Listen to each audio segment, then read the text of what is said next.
Здравейте на всички! Днес ще си говорим за топ 5 криптовалути, които според мен ще се представят доста добре през този булран. Ще ви кажа моите price таргети, дали ги притежавам в момента в моето портфолио. И изцяло видеото ще бъде фокусирано върху XRP, Ethereum, Algorand и още други две валути, които ще видите в клипа. Ако искате още подобни видеа, може да харесате клипа и както виждате, над 63% от вас не са се абонирали за канала, но ако искате да сте част от криптосвета и да не изпускате бъдещи видеа, това е начин да го направите. Абонирайте се към банка, ако пък сте съвсем нови в криптосферата, в Telegram имам цял канал, където се казва Начало. И вътре може да видите най-важните видеа според мен, които ще ви дадат най-големия хедстарт в криптоиндустрията. С най-важното нещо, направете си регистрация в криптоборса. Аз използвам най-големите в целия свят, като Binance, Bybit и BitGet. Ще има линк в описанието за трите, както и за сайна бонуси за вас. Сега нека продължаваме с клипа. Както виждате, днес отново е доста позитивен ден за пазара. Няма да обръщаме чак толкова много внимание над някои от печелившите коинове или загубилите коинове. Това, което искам да отбележа е, че виждаме отново позитиви в IOTA, ако сте гледали последното видео, Quant, XLM, не чак толкова колкото останалите, но пак имаме някакви 5% нагоре, както XRP и Algorand. Algorand всъщност е една от валутите, за които ще си говорим днес. Но валутите, върху които в момента се фокусирам като наблюдение, ако не сте разбрали в последните две видеа, които съм ви апдейтнал по-бързо, са Ethereum. Ethereum е най-голямата ми позиция в криптопортфолиото ми и все още е на огромен хикс. В момента доближавам над 4 хикс от моите average байлове и толкова булиш не съм бил никога за Ethereum, но се опитвам да не го показвам чак толкова много, защото не искам да изглеждам като някой прекалено оптимистичен човек и в крайна сметка сме тук за да излезнем подобаващо от пазара, а не да се надяваме да стигне милиони или милиарди долари и да сме на стотици хикс, което теоретично изобщо не е възможно. Моите expectation, имахме някакъв чат в Telegram, някой беше попитал възможно ли е XRP да стигне price target от $100. Не е възможно. XRP в момента market cap му е около 140 милиарда долара, за да стигнем цена от $100 на XRP, това би значило, последния път, когато го проверях, около 5,5 трилиона долара, които трябва да влезнат само единствено в XRP. А целият крипто маркет кап в момента е, ако не се бъркам, 3,6. Така че това за да се случи, според мен, е доста слабо вероятно. Това значи, че XRP трябва да стане номер 1 коин и аз лично не го виждам. Сега ще ви прочета малко за Ripple, което научих и си записах. Всъщност Ripple като компания стартирала 2012 година, аз си мисля, че е 2013, но коинът просто тогава се е лаунчнал. И още в началото не е имал почти никакъв маркет кап, може да разгледате в първите дори няколко години. Почти нищо не се е случвало. Имало ли се всякаква разработка? Цялата идея е била около бързите плащания и международните плащания, нещо, което банките още по това време изобщо не са могли да правят, а сега пък да все още стъргълват с това нещо. Още около, поглеждайки около банките, като човек, който дори работи в банка, мога да ви кажа, че международните плащания все още са огромен проблем. И в тази ситуация Ripple всъщност е един от доказаните партньори на някои банки и дори използват услугите на Ripple, доста банки, за да правят такива не само международни плащания, но и токенизиране на криптовалути. След малко ще ви покажа за един от новите им продукти, който не съм сигурен кога точно ще стартира, но ще видим много скоро Ripple USD, т.е. стабилна криптовалута, която е бакната едно към едно и може би ще си кажете, да, Алекс, ама вече има USDT, защо Ripple си пускат стабилна криптовалута? Много лесно, защото Ripple са единствената криптокомпания всъщност, която мина през едно от най-дългите и големите дела в американското правителство, свързани с security, свързани с криптовалути и всъщност те спечелиха това дело в Америка. И всъщност точно в момента тази Ripple стейбъл криптовалута ще е пряко свързана с регулациите на Америка, което какво ще значи, че тази стабилна криптовалута ще бъде една от най-пряко регулираните такива, които ще стигне не само в американския пазар, ами и в европейския.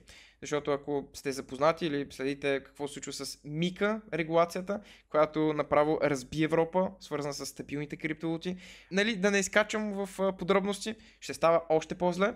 Според мен там е и мисията на тези стабилни криптовалути, които те първа, нали, се показват нови, като, нали, Ripple USD, да премахнат или по-скоро да абсорбират тези регулации по възможно най-умекотения начин и да може ние като клиенти да ги използваме без проблем и без да се притесняваме защо не мога да използвам тази стабилна валута да трейдвам, защо не мога тази да я продавам, онази да я купувам, бла бла бла. Тези регулации никой не ги харесва и това на всички им е пределно ясно. Точно това Ripple всъщност е една от компаниите, които ще работят точно в тази насока да разрешат този проблем с регулациите. Така както казах, Ripple е компанията, която стои зад XRP. RippleNet е мрежата, която свързва банките с платежните системи, т.е. Payments Providing системата им, за която те я използват от както съществува XRP. И както знаете, XRP активът криптовалутата, която ние използваме с цел ликвидност и разбира се мигновените плащания. Видяхте колко над 27 милиона транзакции е имало и може да видите колко е lifetime value, просто 50 милиарда като transaction value. Не е зле. Просто не е зле. Причините, поради които следя XRP през 2024 година са първо, че XRP са напълно чисти. Те спечелиха делото срещу SEC. И това, което виждаме още от началото на тази година е, че те наистина продължават да се развиват. Втората причина е RLUSD, който ще е стейблкоинът им, техният стейблкоин, който ще е едно към едно обезпечен с американския долар, съответно ще е и регулиран от американското правителство. Интересно нещо е глобална съвместимост, което всъщност е в XRP, което е нещо много интересно, защото е свързано с ISO 20022, което е глобалният стандарт за финансови съобщения, който ще се използва в универсален XML формат за по-добра съвместимост и ефективност между финансовите институции, т.е. банките. Тази система ще цели да подобрява обмена на данни, заплащания, ценни книжа и други финансови услуги, базирани главно между международните транзакции, което според мен ще е нещо доста интересно, но това нещо ще го видим до 2025 година, защото все пак се налага и като стандарт за банките, заменяйки или не потенциално заменяйки SWIFT системата. Сега, относно тяхната инфраструктура за модерните плащания, както те ги наричат, свързани с токенизиране на криптовалути, е отново нещо, което може да се прави през XRP и през техните тулове. Освен това, XRP се води и Real World Asset като клас, което е свързано с кастодието, но отново е нещо, което те първо ще навлиза според мен. Определено не е някакъв наратив, който е супер трендинг, както AI койновете или мим койновете, но е нещо, което е по-така интересно, защото все пак има и допълнителен use case. Най-вече нещо, заради което аз лично съм по-така булиш към XRP е определено Ripple USD, стабилната криптовалута, която те смятат да пуснат. Криптовалутата ще бъде отново бакната едно към едно с долара, ще бъде листната първо на XRP Ledger, който е техен продукт, и върху Ethereum блокчейна. Но както виждате се в тези звездички, тук все още не е ясно дали регулаторно ще могат да избутат това нещо. Би трябвало да успеят, според мен ще успеят, но това е още една от причините, поради които съм по-така булиш към XRP. Но както знаете, Ripple наистина гръмна твърде много в последно време и от буквално под 50 цента направи 2 долара и 50 цента, което е огромен скок. Дори в момента не сме на all-time high, който бил 2008. И ако трябва да съм напълно честен с вас, според мен голяма част от хората ще тейкват все още профити от XRP и според мен няма да видим огромен скок нагоре, поне преди да пуснат своя продукт, който е стейблкоина. Може и да греша, но когато го пуснат ще видим огромен скок нагоре. Защо мисля така? Защото вече виждаме подобни движения в една от криптовалутите, които съм говорил за тях. Може би те на Airdrop, ще видите едно видео дясно. Покрихме го преди доста време, когато направихме Airdrop видео за тях и всъщност това, което виждам и оставам изключително приятно изненадан от този проект е, че всъщност те в рамките на лаунча, който е началото на годината и стигаме към края на годината и те всъщност деливърват върху това, което са обещали и правят. Една от големите причини, поради които виждаме използваемостта на Ethena като криптовалута и защото все пак, тук все пак имаме Store Value, но те всъщност пуснаха и USD, което е тяхната стабилна криптовалута, за която аз също съм говорил. И това, което виждам в момента, вдигане на цената на техния Store Value coin, който е Ethena Store Value и стейблкоин валутата им е Ethena USDE, който, ако видим, по цена няма какво да го гледаме, той си е точно 1 долар, но като market cap може да видим, че е започнал от 300 милиона и в момента сме на 5 милиарда, които са на тяхната платформа и се стейкват, както и в други платформи и по Curve като блокчейн. Нагледно 5 милиарда долара в стейблкоин валута е страшно много, особено за такъв подчейн и това нещо с Ripple според мен ще има много повече use case, тъй като те все пак ще са доста по-регулирани, съответно техния стейблкоин ще направи доста повече. Според мен. Нали, не трябва да забравяте, че нещата, които ви говоря в това видео са главно мой ресърч, т.е. аз съм си поручил нещата за себе си, може да сами си поручвате нещата и така и трябва да правите, защото всичко, което ви казвам в момента не е финансов съвет и по никакъв начин не трябва да взимате финансови решения, базирани на моите думи. Та, гледайки върху цената на XRP, аз бавно и постепенно смятам да започна малко да инвестирам в XRP. Очаквах малко по-ниски нива на 2,1, 2,3, не си купих, имаше 2,3 ниво, но беше буквално за някакъв миг, който просто не схванах. В момента сме на 2,5 и може би ще си направя първия бай. Та, в момента моят план е може би да започна съвсем леко DCA в XRP, преди да пуснат наяве тяхната стабилна криптовалута и тя да бъде напълно регулирана, както така се предполага. Но за хората, които вече държат XRP, за да сте напълно сейф, бих казал да тейкнете поне малко профити. Това би ми била насоката. Това, че аз смятам, че ще стигне $4, не значи, че ще стане. Може буквално с моя DCA лекичък да съм на огромна загуба, точно в XRP. Това, че са компания, която се е справила много добре за много кратък период в маркета, но предупрежденията, които ви хвърлям в момента около XRP са, че бумът, големия бум, според мен вече мина около XRP, ще видим още движение нагоре според мен и силно се надявам, защото започвам с някакъв лек DCA в валутата, но сами може да видите по чартовете в Google Trends и не само в YouTube, в цялата Google мрежа ще видите, че XRP в момента е една от най-сърчваните думи в индустрията. Доста по-търсно е XRP спрямо Ethereum дори в момента. Дори ще го сравним срещу биткоин, което изравнява до някъде, но отново виждате, че XRP е на 100% търсене спрямо останалите неща, което лично за мен е по-скоро време за изчакване, точно в този момент, защото все пак вече имахме един огромен пъмп нагоре.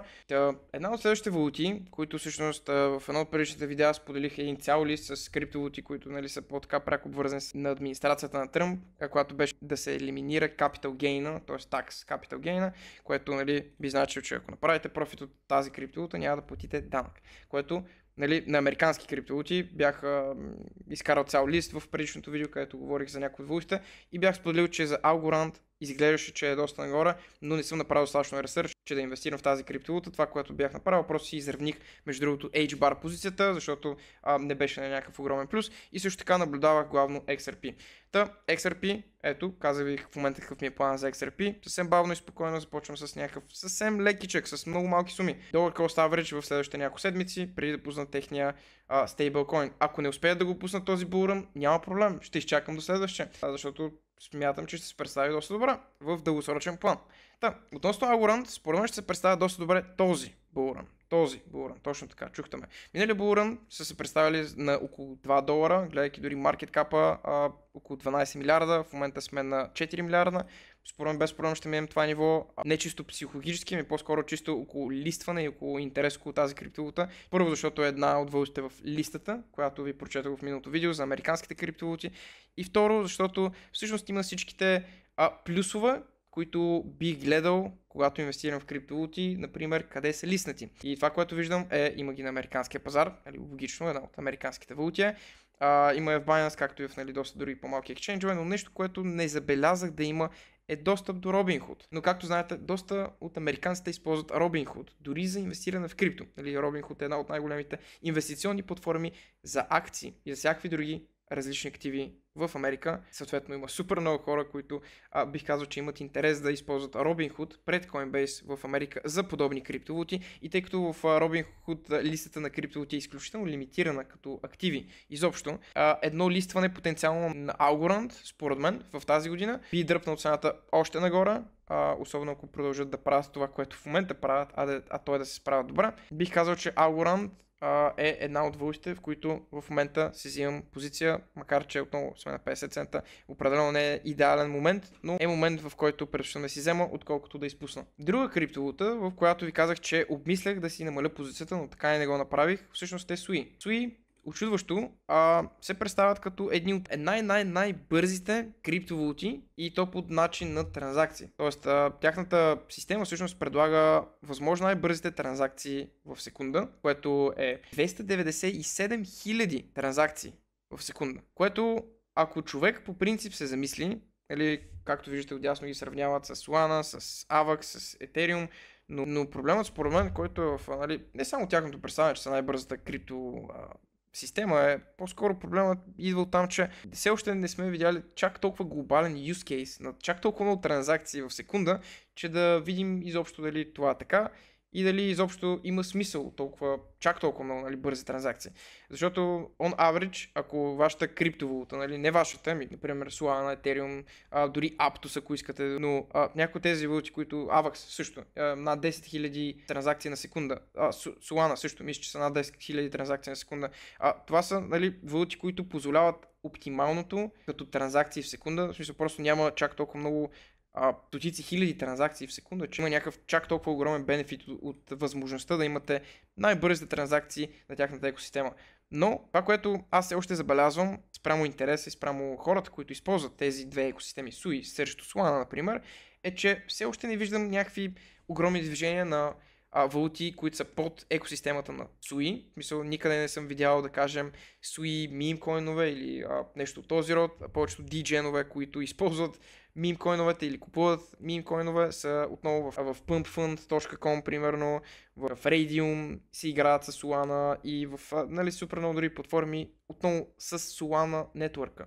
Защото там е повечето активност, повечето волюм и дори, нали, стотиците хиляди транзакции на SUI, просто не е това нещо, което прави SUI, нали, активна и много добра криптовалута. Това нещо, което в момента правят, е всъщност докосват се до гейминг индустрията и под изключително интересен начин. Първо, имат цял гейминг таб, където, нали, обясняват как хората могат да билдват в техния нетворк, но по-интересно нещо според мен е тяхната гейминг конзола. Да, точно така, имат си гейминг конзола, която супер много изглежда на Steam Deck, на може би PlayStation си имаха нещо като такъв контролер, може би, но отново, конзола изглежда ми супер много като на старите PSP-та, streamable контент, нови крипто игри и отново имаме и NFT-та, които са под SUI, с, нали, под формата на аватари, но интересното нещо е, че като спецификации тази конзола изглежда доста добре спрямо конкуренцията, като цена също прайс поинт е доста добър, но ако мога да ви дам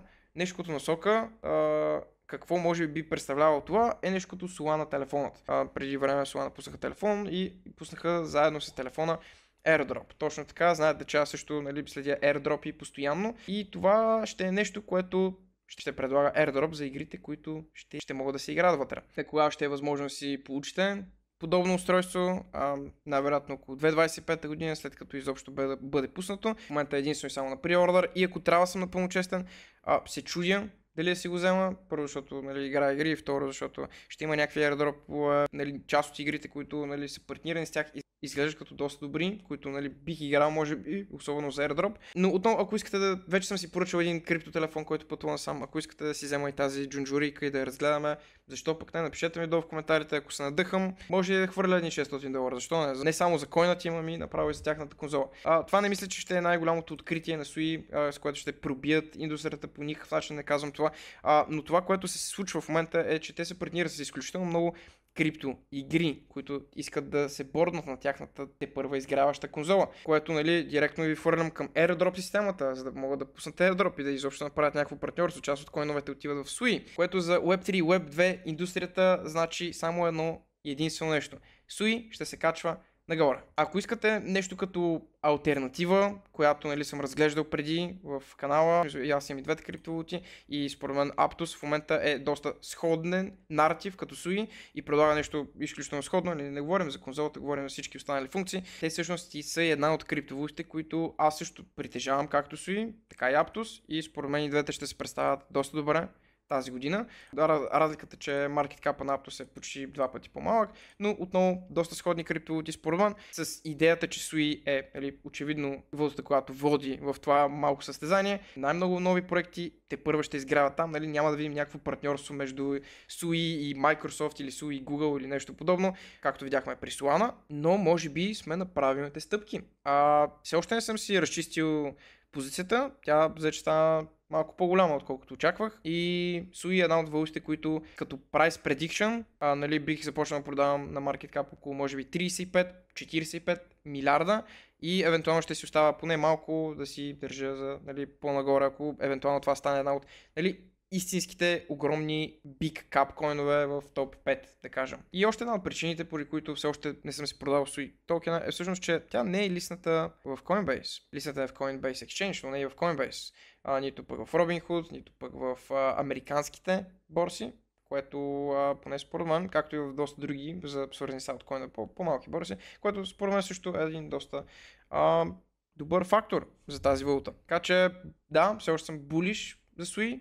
В момента една идея малко повече, отколкото преди седмица, защото може би разгледах малко повече тази информация и на пазара изобщо. Казах ви Aptos като една алтернатива, ако ви се разглежда нещо сходно. И да, моят победител в моето портфолио и може би финалът на това видео ще е Ethereum. Все още наблюдавам Ethereum. Над $4000 е моят марк в момента, който наблюдавам. Трябва да се задържи над $4000, 4100, 4200, няма значение. Просто трябва да се задържи за повече от седмица, просто за затворили weekly candle нагоре и това ще ми е напълно достатъчно да знам, че Ethereum ще стигне над 5000, над дори евентуално $6000 в този булран в следващите 3 до 6 месеца.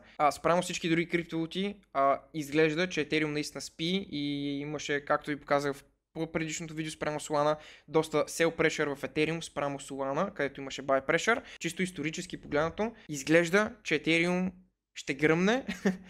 Не си представяте някакъв гърмеж, който ще направи 3-4-5 хикс. Точно обратното, моите прайс таргети в момента са с едва 20%, 25% още нагоре, което за мен тези 25% спрямо сегашната цена ще се усетят умножено по 4, защото моите купувания на Ethereum са просто доста долу в пазара, но въпреки това смятам, че Ethereum, мърдайки се нагоре към ниво от $5000, ще позволи на целия ауткоин пазара да избухне тотално. Така за на финал ще ви кажа, че все още наблюдавам Ethereum. Единствената криптовалута, която с чак толкова много стойност в моето портфолио.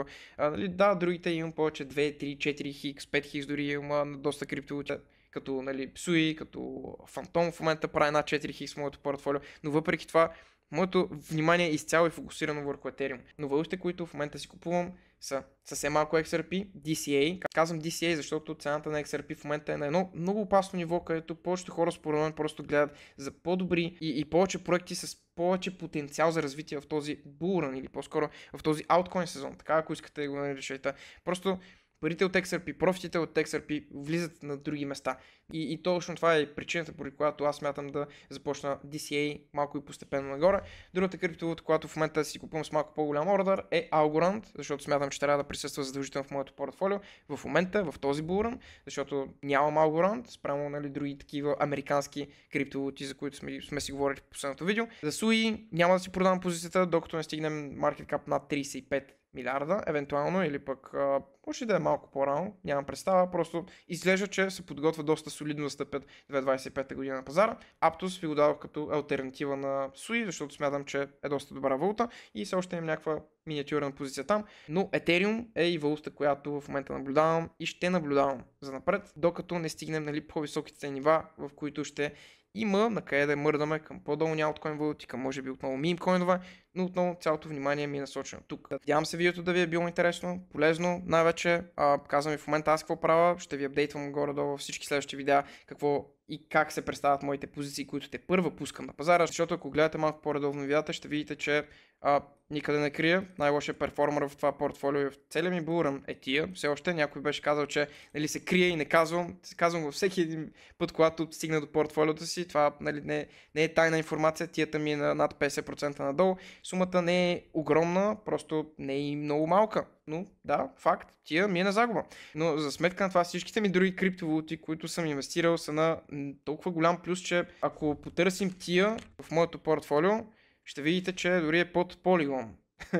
За мен е все та. Но ако гледате нещата, които си купувам в последните 4 или 3 видеа, ще видите, че CD5 Fund ходи към 3x, FET е на 2x, Beam е съвсем на малка печалба, Ponk не е мръднал или е с някакви центове нагоре, което няма никакво значение, но ако върнете още малко по-назад, ще видите в SUI, когато си взех, в Atom, когато си взех, който направи над 2x, с, както виждате, по-голяма сума, Phantom, който в момента ми е на 3x и продължава да се катери нагоре. И както знаете, в момента тепърва увеличавам моето ауткоин портфолио, продавайки от някои по-така печеливши позиции. Но това беше моят апдейт за днес. Надявам се да ви е бил интересен и отново stay safe, правете си собствено проучване и най-вече гледайте и други креатори. Нали, не само мен, аз ви изплювам моето проучване, което правя. Има супер много други креатори, както български, така и английски на пазара, които се занимават с други криптовалути. Може дори да имаме доста сходни пикове, но това, което искам да кажа, че попивайте информация, откъдето можете, особено ако сте начинаещи. Дори да не сте инвестирали в пазара, все пак може да научите нещо, просто гледайки тези видеа, както мои, така и на останалите. Надявам се клипа да ви е бил интересен, ако е така, може да гледате видеото отдясно. А сега, чао, чао!